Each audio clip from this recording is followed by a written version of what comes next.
DPW Partai Kebangkitan Bangsa, PKB, Jatim melaporkan Eks-Sekretaris Jenderal, Sekjen, PKB Lukman Edy dengan dugaan tindak pidana pencemaran nama baik pada Ketua Umum PKB Muhaimin Iskandar atau Cak Imin.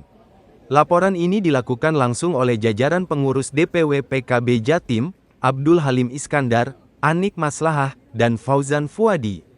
Pantauan jatimnow.com, rombongan PKB datang sekira pukul 10 waktu Indonesia Barat. Selasa, tanggal 6 Agustus tahun 2024. Halim juga mempertanyakan alasan eks-sekjen PKB tersebut menyampaikan pernyataan yang mengandung ujaran kebencian tersebut saat berada di kantor PBNU.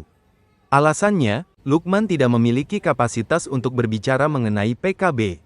Dia itu mengatakan bahwa elit PKB amburadul dalam mengelola keuangan, tidak pernah diaudit, tidak pernah dipertanggungjawabkan dan saya merasa itu sebuah fitnah yang keji, jelas Halim. Diketahui, PBNU dan PKB merupakan dua entitas hukum yang berbeda. PBNU merupakan ormas yang merujuk pada UU nomor 16/2017, sedangkan PKB diatur dalam UU nomor 2/2011.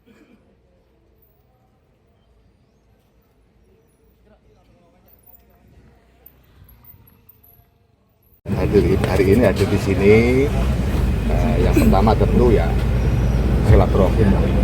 Yang penting itu niatnya silaturahim. Nah, kebetulan dengan silaturahim itu saya melaporkan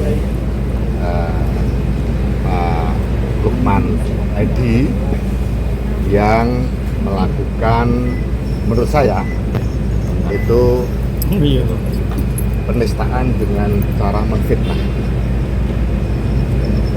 dan berita bohong, yaitu yang mengatakan bahwa elit PKB amburadul dalam mengelola keuangan, tidak pernah diaudit, tidak pernah dipertanggungjawabkan.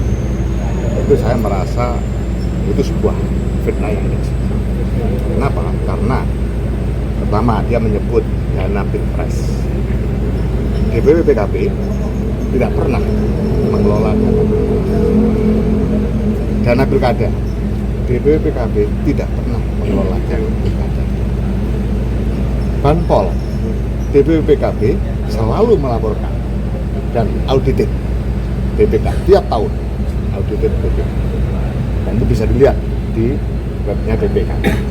Bagaimana PKB Jawa Timur di dalam mengelola dana Banpol. Dana fraksi selalu dilaporkan kembali kepada anggota fraksi.